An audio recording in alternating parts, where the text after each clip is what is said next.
तो hello friends, welcome back to my channel. और friend, आज के इस वीडियो सीरीज में हम लोग बात करने वाले हैं ऑब्जेक्ट ओरिएंटेड प्रोग्रामिंग मेथोडोलॉजी के इंपॉर्टेंट टॉपिक के बारे में। बेसिकली पांचों यूनिट को हम इस वीडियो सीरीज में कवर अप करेंगे, उसके इंपॉर्टेंट टॉपिक को डिस्कस करेंगे और मैं आपको पूरा प्रोसेस बताऊंगा किस तरह से आपको तैयारी शुरू करना है, क्योंकि वक्त बहुत कम है और चीजें ज्यादा है और सारे चैप्टर को आपको पढ़ना है, क्योंकि कुछ भी हो सकता है। आरजीबीवी क्या पैटर्न अप्लाई करेगा कोई नहीं जानता, तो बेसिकली सारी चीजों को आपको पढ़ के जाना है। थोड़ा बहुत ही पढ़िए, लेकिन सारी चीजों को आप पढ़ के जाइए।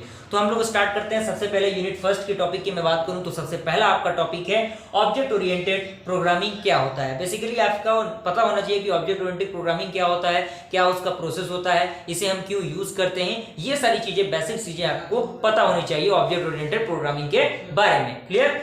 उसके बाद आपका सेकंड है difference between object oriented programming and procedure oriented programming. ये काफी इंपॉर्टेंट वेटेज रखने वाला क्वेश्चन है। बहुत बार एग्जामिनेशन में ये क्वेश्चन आया हुआ है कि डिफरेंस यानी अंतर हमें बताना है ऑब्जेक्ट ओरिएंटेड प्रोग्रामिंग के बारे में और साथ ही साथ प्रोसीड्यूर ओरिएंटेड प्रोग्रामिंग के बारे में। क्लियर। उसके बाद आपका थर्ड है principle of object oriented system, यानी ऑब्जेक्ट ओरिएंटेड सिस्टम के प्रिंसिपल को बताना है, जिसके अंदर हमें एब्स्ट्रैक्शन पता होना चाहिए, इनकैप्सुलेशन पता होना चाहिए, मॉड्युलैरिटी पता होना चाहिए, हायरार्की पता होना चाहिए, टाइपिंग पता होना चाहिए और कंकरेंसी पता होनी चाहिए और साथ ही साथ परसिस्टेंस पता होना चाहिए। यानी इस टॉपिक के अंदर ये आपको पॉइंट पता होना चाहिए, बेसिकली जो एग्जाम पॉइंट ऑफ व्यू से इंपॉर्टेंट है। और इसके रिगार्डिंग आप एक एक प्रोग्राम को भी देख लीजिएगा, क्योंकि प्रोग्रामिंग अगर आप बना देते हैं तो कहीं ना कहीं एग्जामिनर को लगेगा कि हाँ, इस बंदे ने अच्छी तरीके से पढ़ाई की है और वो अच्छा नंबर आपको दे सकता है। क्लियर। उसके बाद आपका फोर्थ नंबर टॉपिक है वो है आपका subtracted analysis and object oriented analysis. यानी सब्सट्रैक्टेड एनालिसिस क्या होता है, ऑब्जेक्ट ओरिएंटेड एनालिसिस क्या होता है, उसका एडवांटेज क्या है, डिसएडवांटेज क्या है, उसके एप्लीकेशंस क्या है, ये सारी चीजों को आपको देख लेना है। क्लियर।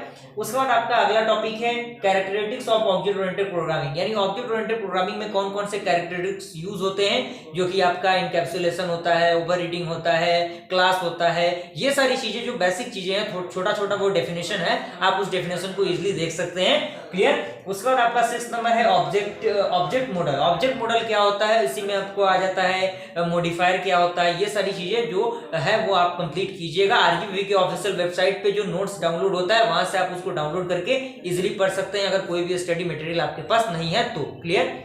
उसके बाद आपका 7 नंबर है वेरिएबल डिक्लेरेशन। यानी वेरिएबल डिक्लेरेशन क्या होता है, लोकल वेरिएबल, ग्लोबल वेरिएबल, ये सारी चीजें क्या होती हैं। बेसिकली यूनिट फर्स्ट के अंदर इतने टॉपिक को आपको पता होना चाहिए और इसके रिगार्डिंग यूनिट 1 से 5 तक के इंपॉर्टेंट क्वेश्चन का वीडियो सीरीज मैंने बनाया हुआ है विद आंसर, तो उसका लिंक मैं डिस्क्रिप्शन बॉक्स में दे दूंगा, आप वहां से चेकआउट कर सकते हैं। आइए देखते हैं हमारा सेकेंड यूनिट क्या है, उसमें इंपॉर्टेंट टॉपिक। तो फ्रेंड, ये आपका सेकेंड यूनिट है। सेकेंड यूनिट का सबसे पहला टॉपिक है वो है आपका इनकैप्सुलेशन। यानी इनकैप्सुलेशन क्या होता है, क्या उसका प्रोसेस होता है, बेनिफिट क्या होता है इनकैप्सुलेशन का, वो आपको बेसिकली इसके अंदर पता होना चाहिए। आपका सेकेंड पॉइंट है डेटा एब्स्ट्रैक्शन, जो कि काफी इंपॉर्टेंट है और कई बार एग्जामिनेशन में ये पूछा गया भी क्वेश्चन है, तो कम से कम इन टॉपिक को आप कवर अप करते चलिएगा। और उसके बाद थर्ड नंबर पॉइंट आपका है ऑब्जेक्ट। ऑब्जेक्ट के बारे में आपको पता होना चाहिए, ऑब्जेक्ट के क्या क्या यूजेस होते हैं, क्या उसका एडवांटेज डिसएडवांटेज, एंड क्लासेस के बारे में आपको पता होना चाहिए, क्लास के फंक्शंस क्या होते हैं, किस तरह से वो वर्क करता है, कहाँ पे वो यूज किया जाता है, इनके बारे में आपको इस टॉपिक के अंदर पता होना चाहिए। फोर्थ पॉइंट है आपका एक्सेस मॉडिफायर। जी हाँ, बिल्कुल, एक्सेस मॉडिफायर काफी इंपॉर्टेंट है, जिसमें आपके 3 प्रकार के एक्सेस मॉडिफायर होते हैं, पब्लिक, प्राइवेट एंड प्रोटेक्टिव। तो पब्लिक कहाँ डिक्लेयर होता है, प्राइवेट किस सेक्शन में डिक्लेयर होता है और प्रोटेक्टिव किस कंडीशन में अप्लाई होता है, तो वो सारी चीजें आपको पता होना चाहिए। एंड फिफ्थ पॉइंट है आपका static member of a class, that means static member function, data member and the member function. ये तीनों टॉपिक काफी इंपॉर्टेंट है, तो इन टॉपिक को भी आप कवर अप कीजिएगा। बेसिकली जितने भी टॉपिक आपको यहाँ पे दिख रहे होंगे वो काफी इंपॉर्टेंट टॉपिक है, क्योंकि क्वेश्चन इन्हीं टॉपिक से बनते हैं, अदरवाइज बाहर से कुछ क्वेश्चन नहीं बनता। तो बेसिकली आपका 6 नंबर टॉपिक है वो है आपका मैसेज पासिंग। मैसेज पासिंग क्या होता है, कितने टाइप के मैसेज पासिंग होते हैं, किस तरह से वो वर्क करता है, क्या उसका यूजेस होता है। एंड 7 पॉइंट है आपका कंस्ट्रक्शन एंड डिस्ट्रक्शन। कंस्ट्रक्शन क्या होता है, क्या उसका वर्क होता है, डिस्ट्रक्शन क्या होता है, क्या उसका वर्क होता है। और आपका लास्ट टॉपिक है वो है आपका कंस्ट्रक्टर एंड डिस्ट्रक्टर। कंस्ट्रक्टर क्या होता है, कितने टाइप के कंस्ट्रक्टर होते हैं, copy constructor, default constructor, parameterised constructor और डिस्ट्रक्टर तो आपको पता ही है कि किसी भी एलिमेंट को डिलीट करने के लिए ऑपरेशन का यूज किया जाता है, वही आपका डिस्ट्रक्टर कहलाता है। तो यहाँ तक आई होप आपको बातें समझ में आई होंगी। आइए हम लोग देखते हैं यूनिट नंबर 3 आपका क्या कह रहा है। तो फ्रेंड ये 3rd यूनिट है। 3rd यूनिट का इंपॉर्टेंट क्वेश्चन, इंपॉर्टेंट टॉपिक आपके इंटरफेस पे दिख रहा होगा। बेसिकली 5 यूनिट है जो कि यूनिट 3rd के अंदर आपको पढ़ने हैं, और अगर इन्हीं 5 यूनिट को आप कवर अप कर लेते हैं तो यूनिट 3rd से अगर जो भी क्वेश्चन आता है तो आप उस क्वेश्चन को इजीली कर सकते हैं। सबसे पहला टॉपिक है इनहेरिटेंस क्या होता है एंड इट्स टाइप। यानी इनहेरिटेंस क्या होता है उसको आपको डिफाइन करना है, कितने टाइप के इनहेरिटेंस होते हैं, क्या उसका यूज होता है, उसके एडवांटेज क्या होते हैं, डिसएडवांटेज क्या होते हैं, और इनकैप्सुलेशन को हम क्यों, इनहेरिटेंस को क्यों यूज करते हैं, ये आपको बेसिकली पता होना चाहिए।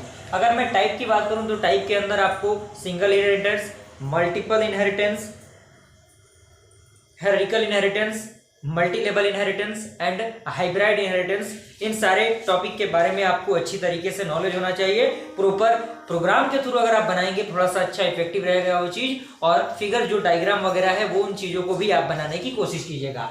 सेकेंड पॉइंट आपका है एसोसिएशन। एसोसिएशन काफी इंपॉर्टेंट है, and association, aggregation and composition, ये तीनों एक दूसरे से इंटरकनेक्टेड है, इंटर रिलेटेड है। तो अगर आप किसी भी एक चीज को अच्छी तरीके से कर लेते हैं तो दूसरे का डेफिनेशन आप इजीली फाइंड आउट कर सकते हैं। तो इन तीनों टॉपिक को आप कवर अप कर लीजिएगा, जो कि एग्रीगेशन और एसोसिएशन, कंपोजिशन है। क्लियर। और लास्ट टॉपिक है आपका एब्स्ट्रैक्ट क्लास। एब्स्ट्रैक्ट क्लास क्या होता है, किस तरह से उसका यूज होता है, क्या उसका इम्प्लीमेंटेशन होता है, तो उसे भी आप देख सकते हैं। क्लियर।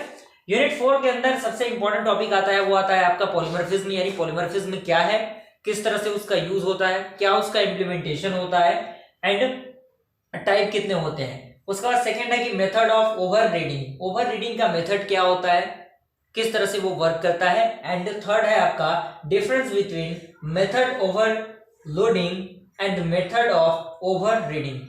यानी हमें अंतर बताना है, डिफरेंस बताना है किसके बीच में, मेथड ऑफ ओवरलोडिंग और मेथड ऑफ ओवर रीडिंग के बीच में। 4th नंबर आपका टॉपिक है static and run time polymorphism. यानी स्टैटिक पॉलीमॉर्फिज्म क्या होता है, रन टाइम पॉलीमॉर्फिज्म क्या होता है, किस तरह से उसका यूज होता है, क्या उसके एडवांटेज होते हैं, किस तरह से हम उसे क्लासिफाई करते हैं, कहां पे हम उसे डिक्लेयर करते हैं। इन सारी चीजों का नॉलेज होना आपके लिए जरूरी है, क्योंकि एग्जामिनेशन इस बार ऑफलाइन ही होंगे तो बिल्कुल आपको सोचने की जरूरत नहीं है, और पैटर्न कुछ भी हो सकता है, आपको पता ही होगा। तो बस सारी चीजों को, कोई भी ऐसा टॉपिक छूटना नहीं चाहिए जिससे आपको लगे कि हाँ काश मैं कर लेता तो कुछ और, मतलब मैं सब्जेक्ट में पास हो जाता, तो ये चीज आपके अंदर नहीं होना चाहिए। क्लियर। और आपका 5th नंबर टॉपिक है operator over reading.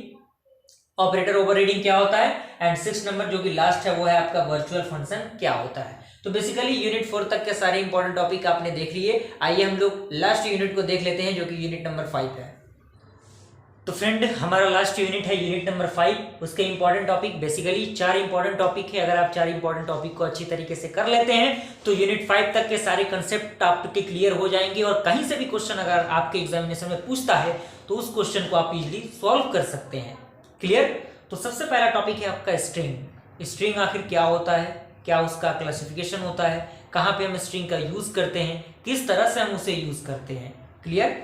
Second point है आपका एक्सेप्शनल हैंडलिंग क्या होता है। काफी इंपॉर्टेंट, काफी पॉपुलर क्वेश्चन, बहुत बार एग्जामिनेशन में पूछे गए सवाल है ये। Clear. Exceptional handling. Clear. Third number topic है आपका introduction to multithreading and data collection.